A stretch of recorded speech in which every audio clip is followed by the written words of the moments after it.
Vada Vade Jayate Tattva Bodha. With dialogue and intelligent discussions and deliberation, you have a chance of an enlightened solution emerging. Thank you for finding us. Like us, you are the growing gang of curious people, keen to understand what the future holds.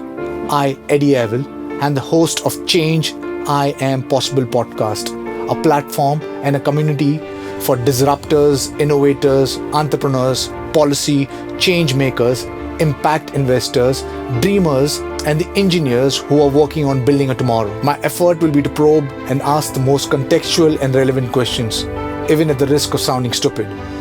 The fourth industrial revolution is upon us, and exponential technologies stands to disrupt all industry verticals. Choice we make today will chart the trajectory of individuals, institutions, enterprise, governance, and society at large. Future demands us to be brave and bold. So let's walk together as one into this new world. A world of all-encompassing possibilities, leveraging technology, the tool that's redefining what it means to be a human. Let's challenge our traditional and linear mindset. Let's challenge the word impossible. Because if you break it down, the word itself says, I am possible. Atul Jalan, futurist, science storyteller, author of national bestseller, Where Will Man Take Us? The bold story of the man technology is creating, and founder CEO at Manthan Systems, an artificial intelligence and analytics solution company. Wish you enjoy this conversation.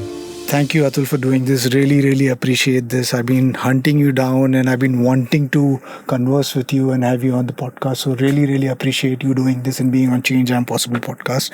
So congratulations for your book, Where Will Man Take Us, becoming a national bestseller.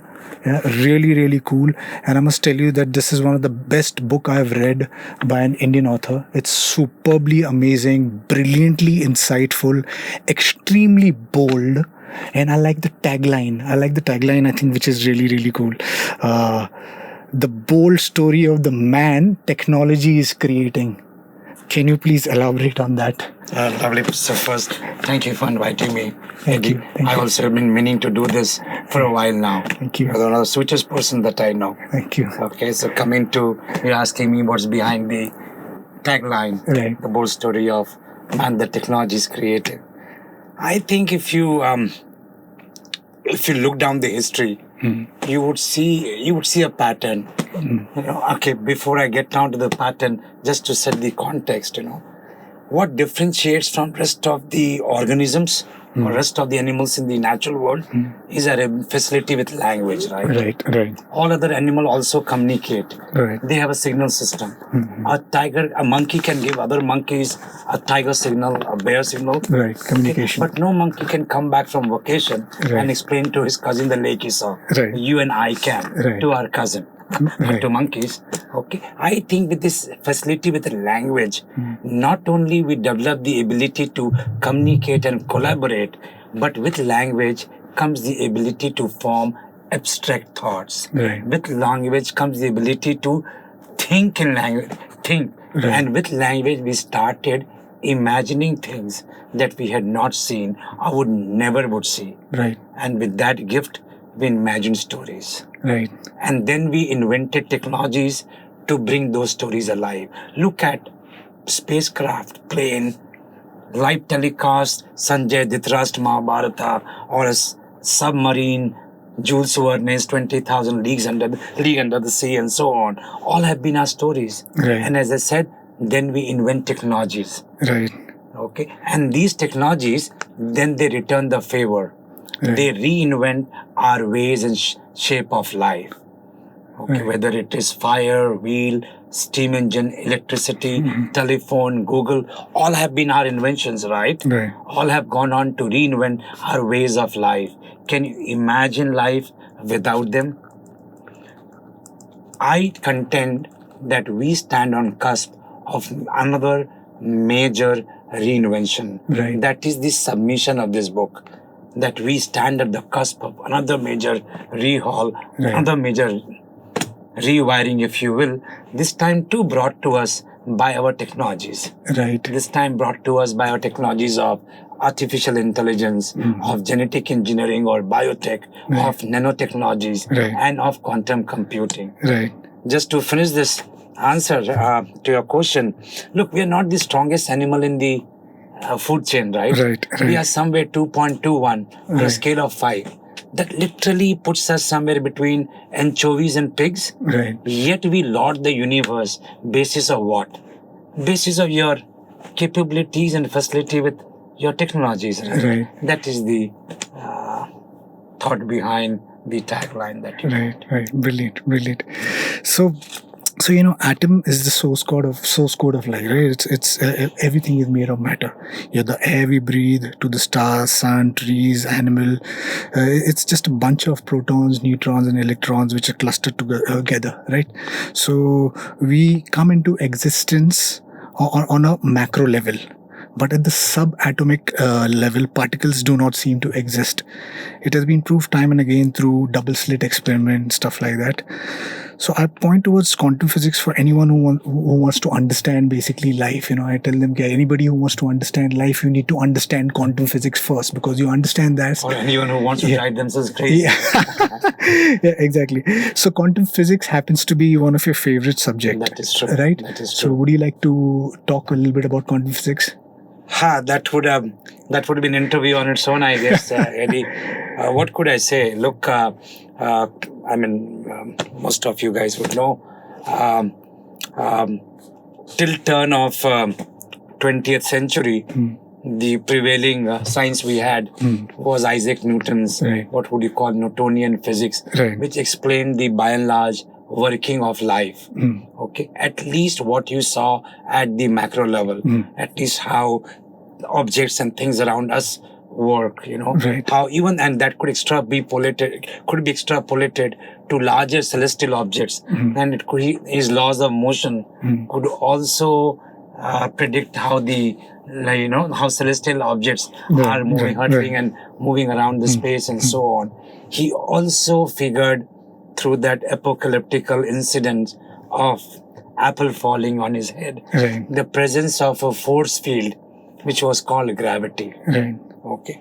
Then fast forward to beginning of 20th century, I think 1905 is called the annus mirabilis, right? Okay, where Einstein, still a very unknown scientist somewhere from in Bern, Switzerland, presents two papers. Number one, which what turned out to be the famous equation of E is equal to mc square, where he equates energy and mass.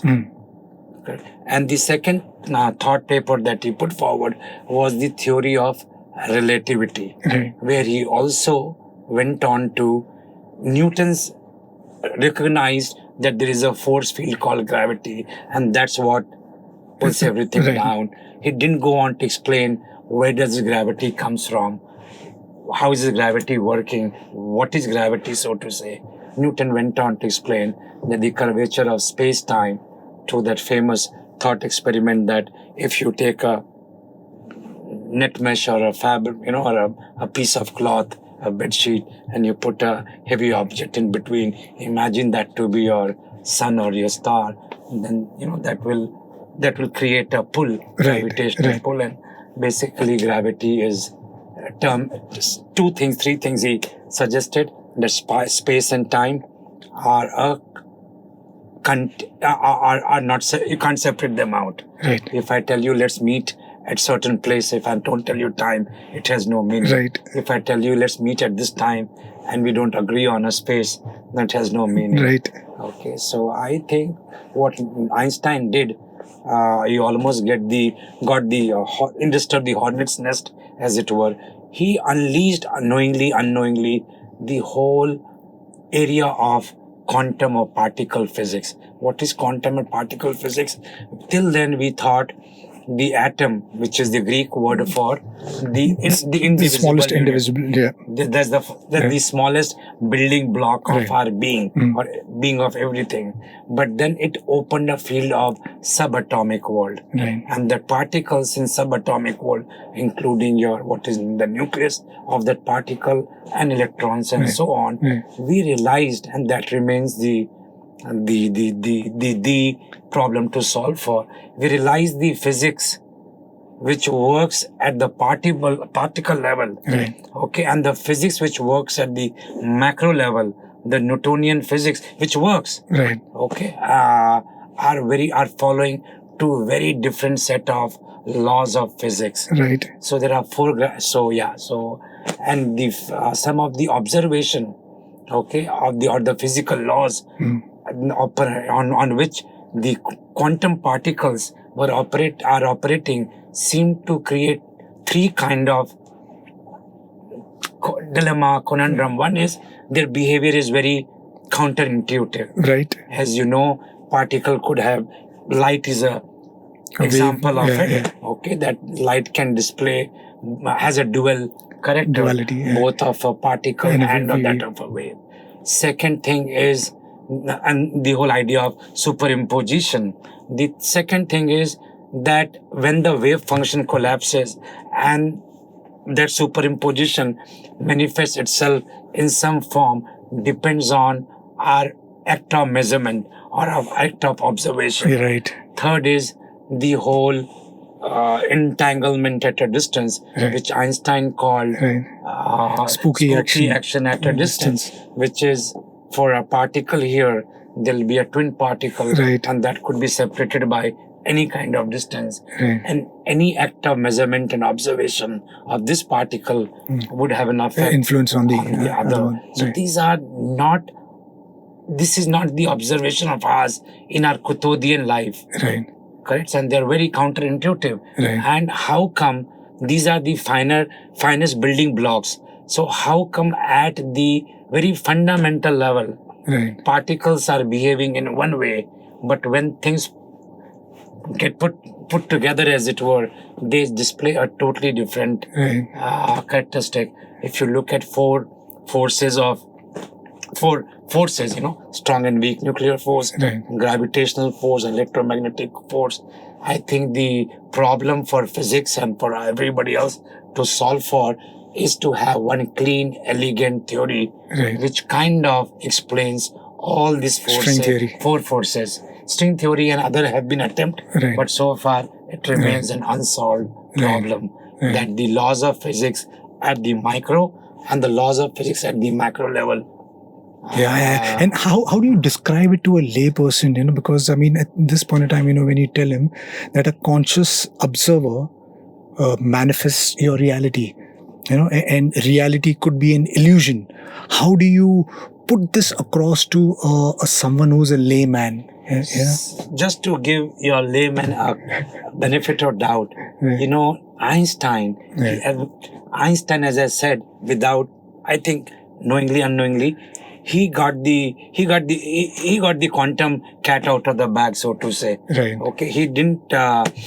So he had a lot of arguments. He couldn't agree, of course, with Niels Bohr and others, and he couldn't agree with some of the theories. And then even when some of the theories were later on in his lifetime backed by observations, one famous incident that is very popular is, like I said, that one of the behavior at a particle level, that whether they kind of exist in one form or not depends on your act of observation. So Einstein once asked Niels Bohr, so Neil, are you telling me that if I'm not looking at that moon doesn't exist?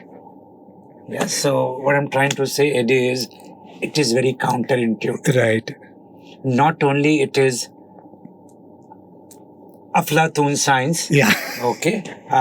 B, it's very, very counterintuitive to our everyday experience of things. And it can flummox a brilliant and beautiful mind of Einstein. Then I think everybody else deserves some benefit of doubt. Completely. So continuing with the subject of quantum physics. So theoretical physicist Dr. James Gate, while researching string theory, he found that the cosmos was writ with a code, a specific code, Adinkra code. Right? And besides that, Max Tegmark, the physicist cosmologist, he believes that universe is mathematical. And mathematics also happens to be your favorite subject, right? Would you be able to shine more light on that? No, absolutely. I have a chapter in my book whether math is discovered or invented. Right. And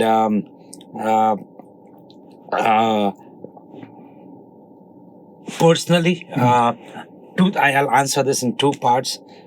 I think this question fundamentally is math invented or discovered? Right. Okay. And if it is discovered, then it also implies that there is an intelligent design out there. Right. Then there is an intelligent then there's a designer or a creator out Right. there.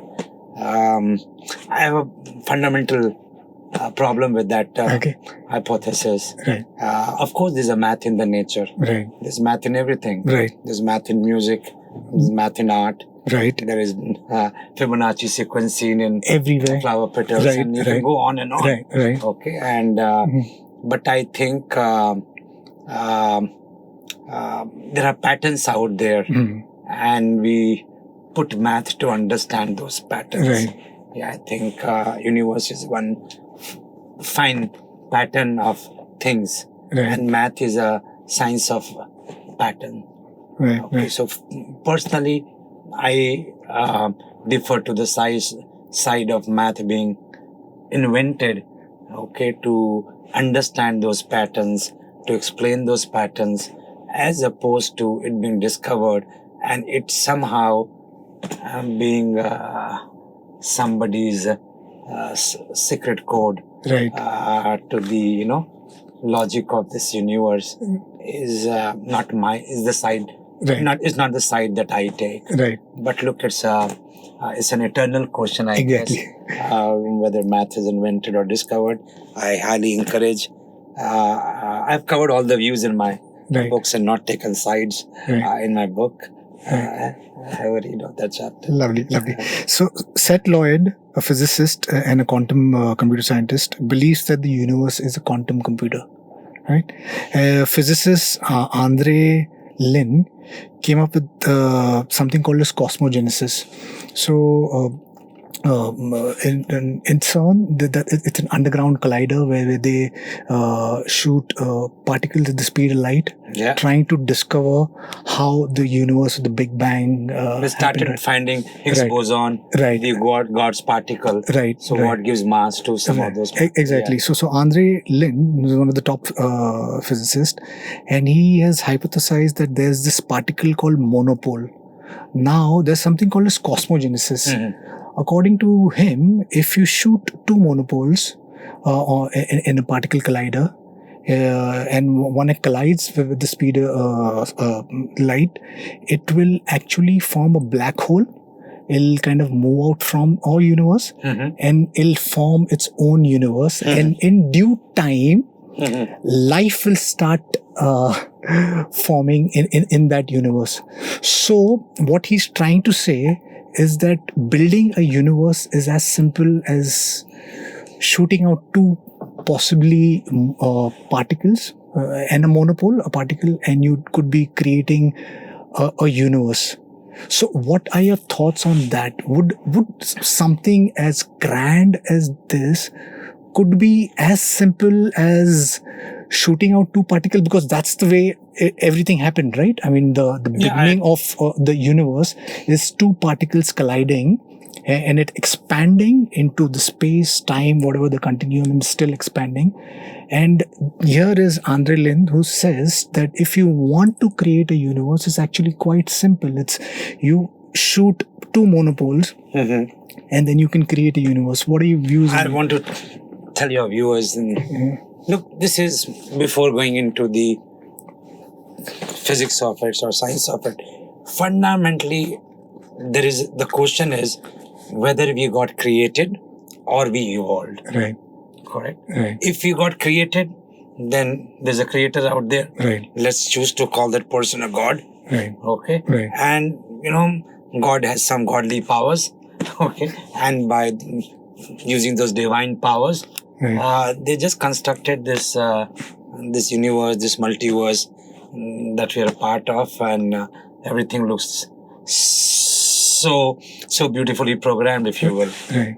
Then the other school of thought is that we evolved. That we evolved, right? Right. Right. That there was a cosmic event Right. some 14 billion years ago. Right. We called it Big Bang. Right. And one thing led to another. There was a huge nuclear explosion, if you will. and one thing led to another, and there was a kind of chain reaction of events, and which resulted in the universe, multiverse that we see around us. And Earth, for example, took almost around 10 billion years to cool down and become the rock that it is. And the point I'm trying to make is, even the evolution, for the evolution to happen, it has to follow some law of physics, correct? Even if somebody has not necessarily designed it, it has followed some law of physics to start from a point of singularity, okay, and evolve into this complexity. Even at a biological level, we Earth citizens everybody started with a single cell thing. Right. Now we are a multicellular complex cell organism. Right. So, point I'm trying to make is, look, whether we got created or evolved, you will find people on either side of the debate to be very passionate about their view. I believe that we evolved, and I can understand, and that this magic of reality, that how can something so perfect evolve on its own? You know, it's just so incredible to take that in. Okay, and I totally respect that. Somewhere I think we miss a small but a huge point that didn't happen overnight. We have come to this state through billions of permutation, combination, trial, error, tribulations, as it were. It has taken 14 billion years. It didn't happen overnight. Look at the history of this rock, 4.5 out of this 14 billion years. Look at our history, few million years. I'm not talking civilization history. I'm talking we as a species. So we somehow, those number and those scales are so astronomical that we don't understand or realize that what that evolutionary process could do. Today we know how to almost grow a single cell creature to multi-cell. Or when you I'm a software programmer, I can, you know how games are created. I am not writing or a game. The person who's writing the game software is not writing all the moves of the game. I'm defining the laws, right? That this character can jump this much or can run like this and can't jump. This can skip and hop, okay, or can't cross. Red line or they'll die or something, whatever. I am defining the law of that game, the properties of that game. Okay, and then the players and the game takes its own form. So I think because of the properties of things that were available at the same point of singularity, our world just evolved in a certain way. So there's this C. elegans worm. It's got somewhere around 320 odd neurons. There are these scientists who have actually captured the neuronal data, and they've actually put it on a computer, and they made like a Lego block out of that. And now that Lego block, which has got that same 320 odd neurons, it's behaving exactly like the real C. elegans worm is. So in theory, I mean, if you could do that with the C. elegans worm, tomorrow I think possibly you could also eventually, when we can completely understand the neuroscience or what neurons are doing, and synapses is doing 100 billion neurons and 100 trillion synapses, whatever they're doing, eventually if we can actually understand all of that and capture that data, we can upload that onto a computer. Can we actually have like a digital consciousness? What I'm trying to get at is there are people like Elon Musk, there's Nick Bostrom, and there's Stephen Hawking, who are saying that we could be living in a simulation. I for one believe that again. There's a chapter in my book, friends, where I have generally Imagine what if we are living in a simulation, Right. and what are the, and basically looked at all the hypotheses Right. of simulation. Right. Okay, and but coming to your earlier part of your question, I know I'm aware of this experiment that you Right. spoke about. Right. That some brain organoids Right. have been grown in a petri dish Right. in the lab. Right. Okay, and it's early days, but that will help us understand a lot about our Neuroscience. mind. Right. We Right. know a lot about our physical brain. Right. Okay, Right. but we don't understand how from a 3 pound physical brain, Right. how it's miraculous, all right, Right. that how a 3 pound physical brain gives birth to amorphous, incredible mind. Right. Correct? Right. Is our brain like a hardware and our mind like a software?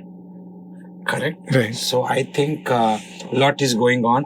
I personally believe that what AI has done will, wittingly, unwittingly, is energize the whole area of neuroscience. Neuroscience. Okay, I think why I love AI Right. is because I think for first time we are asking ourselves in our quest Right. to perfect AI, Right. we are asking ourselves some man-old pertinent questions.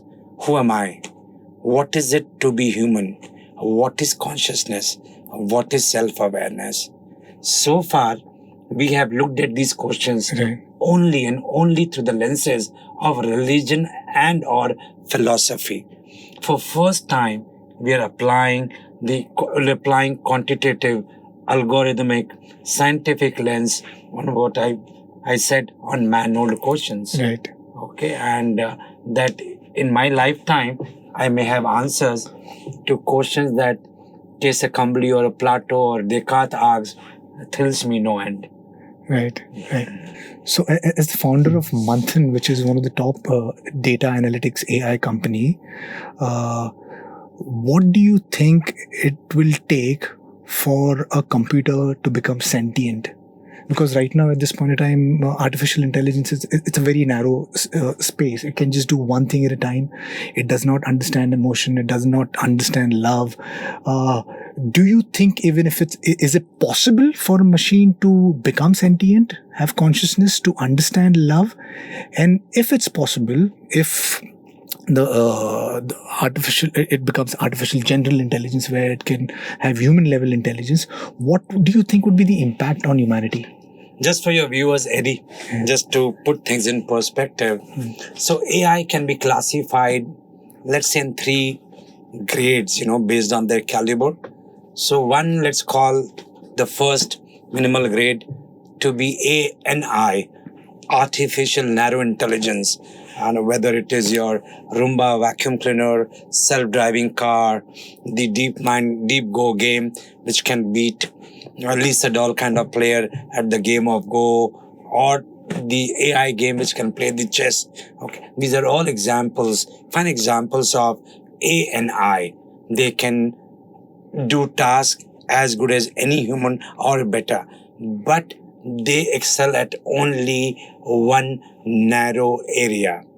Okay. The second grade would be what is called AGI, where algorithms, AI or machines are not only equal but better than humans, or let's say equal to humans at a general task. Same machine could drive a car, play chess, beat Lisa Doll at the game of Go, and compose music. That is AGI.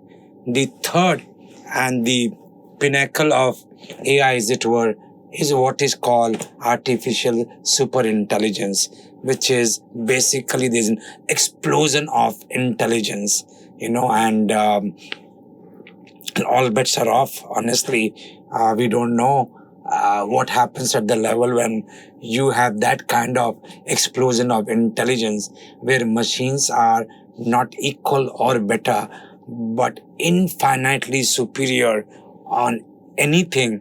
That stage is artificial superintelligence. We are currently at the stage of ANI. There are all kind of prediction on what timeline we get to AGI and ASI. I personally think, on one hand, ANIs, as it were, Right. will keep improving. And I think the developments in neuroscience Right. and the coming in of quantum computers, Right. I think will usher us into some early grade, early levels of what would you call artificial general intelligence. Right, right. So your company Manthan is basically largely a data analytics company, right? The way the future is going, data is going to be the new oil, right? And with AR, VR, MR, companies like Facebook and Apple are looking at building these glasses, which will eventually converge your phone and your computer into one single wearable device, right? And instead of us, I mean, so far the data has been captured by our eyes, but tomorrow it'll be captured by these wearable devices, which will see anything and everything, right? What future does that put humanity into, where our data, first of all, is not ours, and these tech behemoths who own a data and exploit it to their whims and fancy? Where does humanity stand? Brilliant question. Two different questions, Eddie, if you allow me. Number one, Right. deal with the first part, which is not only wearable devices. Right. I think because of nanotechnology and all, Right. okay, which is basically science of infinitely small Right. and our ability to manipulate atoms and molecules. Imagine what it could do to material and material science. Right. Very soon, our smartphones would be reduced to cellular size nanobots. Right. There are already companies Yeah. today, we don't have time for it. Maybe some other time we can only talk about what are the various absolutely exhilarating stuff happening Right. in the space of brain-computer interface. Right. So this nano-sized, cellular-sized nanobots, it's like our smartphone, would be inside our body. Right. Okay, and would have a neural integration with our natural brains. Right. That is the immediate future of computing, not those variables. Those Right. were yesterday. Wow. Your second point was on data. Right. Now, data is the biggest change in our lives of last 10, 15 years is data. You know, our digital lives leaves data trail on every atomic activity of our life. Now, this data is everywhere and is a big thing. Right. This data, to my mind, has to be looked in three very different contexts. I would call this context my data and I, my data and my government, my data and, as Eddie referred to, call them technocrats, or they're sometimes called FANGs, Facebook, Amazons, Netflix, and Googles. So I think when you talk about data, to my mind, you have to look at data in these three contexts. Okay. I have, again, guys, I have put my point of view and thoughts in my book. I have a few chapters on this data, which deals with my data and AI. Personally, I believe if version 1.0 of this whole internet, social media, mobility, and creation of data was a one-way thing. It worked well. You know, Googles and Netflixes and Amazons brought outstanding applications to us. We shared our personal data. They monetized this data. We made this Faustian bargain. It worked well for us. It worked very well for them. I think version 2.0, the next version of our personal data, is that data should bring monies, should bring richness to us as well, both in monetary terms and efficiency terms. I don't think today is the time to go into detail. Once again, it's in the book. Then the third aspect is the government. Look, technologies are moral. Right. Technology doesn't have a morality of its Exactly. own. A knife can cut a salad, a Gordian knot, or if you don't like men of me. Right. Right. Correct. So how do we use technology? You know, look at India's Aadhaar card. I mean, in a wrong hands, or if we don't watch it enough, it could be used to create an Orwellian state, with Big Brother is watching everything. Right. But it is already doing it, which is it can deliver welfare. This country has no dearth of welfare schemes. Right. It's about the leakage which happens between funds and welfare schemes reaching the targeted beneficiary. Okay. Aadhaar, amongst many other things, enable that. So I think, again, I'll go back. Data is the biggest change in our life. So my data and businesses, and my data and government, I think that's how we should look at this. It's huge phenomena of data. Yeah. Right. So blockchain is something you wrote about, and I think it's a transformational technology, right? The reason I like it because it promises decentralization, and it seems to be a thorn in the banking and the finance industry and the governance, right? And many other industries that thrive on the middleman because they are the ones who take a huge chunk, right? With blockchain coming in, it takes the middleman out of the business completely, right? So the powers that be are desperately trying to malign blockchain. They equating it to cryptocurrency or the ICOs and the scams and stuff like that. Do you think that resistance towards these transformational technologies will kind of hold back the progress of mankind? First question. And with AGI coming in on automating everything, do you see a blockchain-based barter economy emerging, which will erase fiat currency? Great question. Look, two things I'll separate out here. Right. Blockchain is the underlying technology Right. on which cryptocurrency is built. Cryptocurrency is one of the application of blockchain technology. Blockchain, simply put, is a transparent database of transactions, which cannot be fuzzed and so on and so forth. Therefore, it brings transparency. It's transparent database of transactions. It would have many applications.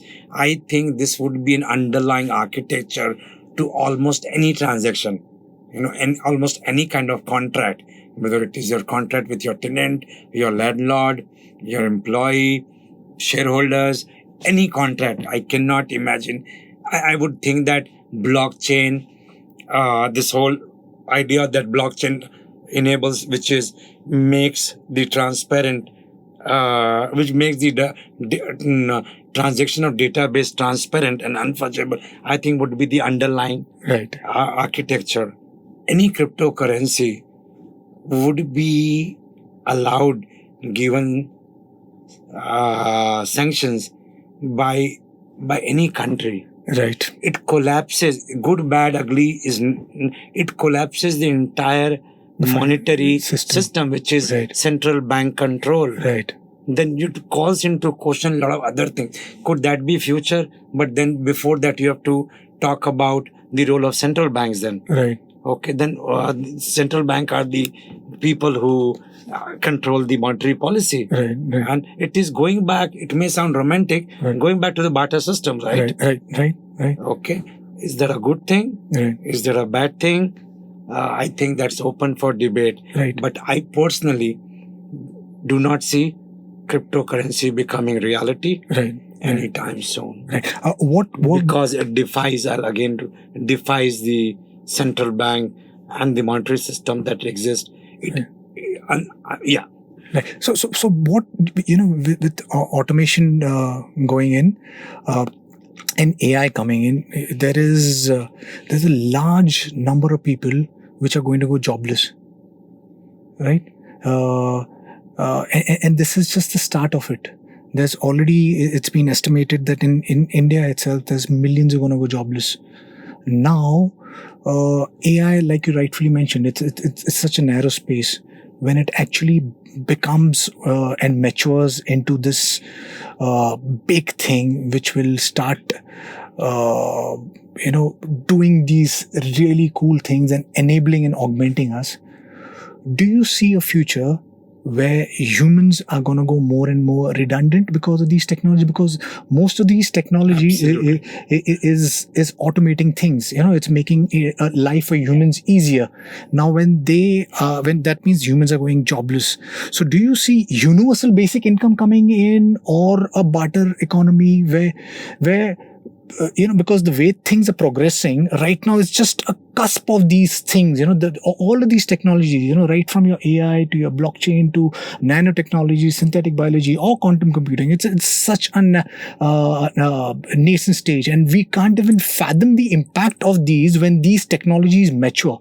Right? So how would it impact humanity? Would it leave humanity out of the picture? And then maybe would we need brain-computer interface to come in to kind of match up these machines? So, a few things. Number one, let's accept that there are a number of studies out there. I'm in that kind of business. I see this happening already. 70% of all our known jobs, Aniket, would be lost to machines. Right. Okay, in our lifetime. Okay, and for understandable reasons. Right. Machines are infallible. Right. Okay, while we are getting dumber, they are fast learning, right? Right. Okay, they don't take breaks. They don't have the human overheads. Right. Okay, that so it's totally understandable reason, and they're getting smarter and smarter, right? Okay. Point number one. Point number two, I believe, and you have to trust me on this, that technology is a creative force. It it adds more than it destroys. Very true.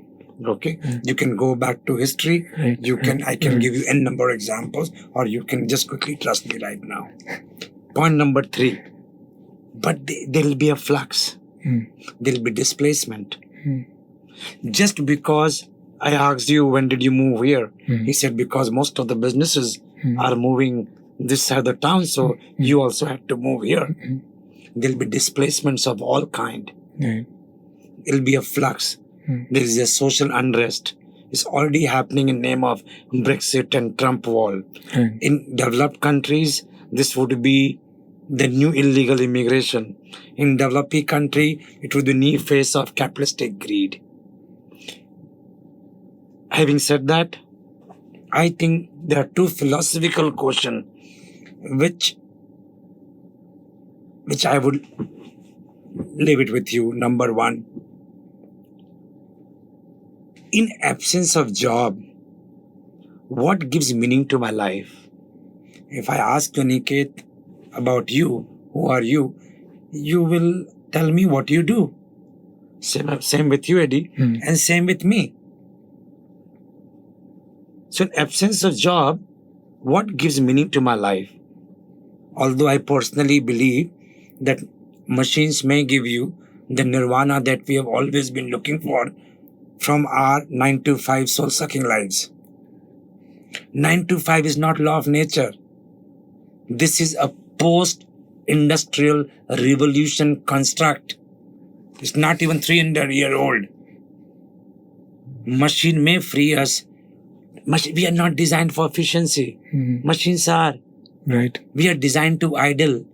We are designed for art. We are designed for love. We'll dream of things that machines can do for us. Your fourth point was about UBI, which is a new form of social security system. I would say two things there. Number one, the world is in urgent need of a new socioeconomic ideology, because the Adam Smithian or the capitalist ideology has run its course. So has socialism and others. We need a new socioeconomic ideology which would be consistent with our times, will be consistent with the march where our technologies are taking us. Okay. My philosophical, I told you, I'll leave you with two philosophical questions. One is, what happens to human dignity in absence of job? What gives you meaning to your life in absence of work and job? The second philosophical question that I struggle with is if machines are fighting the war, if machines are plowing our fields, we're not even paying taxes. Instead demanding UBIs and doles, that makes us irrelevant. What value we have, what kind of relation that creates between citizens and its government. I worry more about our uselessness and irrelevance than UBI at a philosophical level. I think the only way to find the new normal, the new template, is to have we need to put this into public discourse. Right. Exactly. Okay. And I believe that through this dialogues and conversation, intelligent conversation, a solution would emerge, a consciousness would be raised. Right. They say, Vada Vade Jayate Tattva Bodha. With dialogue and intelligent discussions and deliberation, you have a chance of an enlightened solution emerging. And that's my hope through this discussion as well. Brilliant. Superb. So we'll wind up over here. So we are at the cusp of the fourth industrial revolution. What does one need to do to move with the time and help ourselves? I mean, right from your enterprise to your regular people, what do you think we need to do? I think it's for different age group and different context in terms of what is a new skill, and both hard skill and soft skill that you need for time to come. Right. Maybe when you call me next time, we can deliberate on that.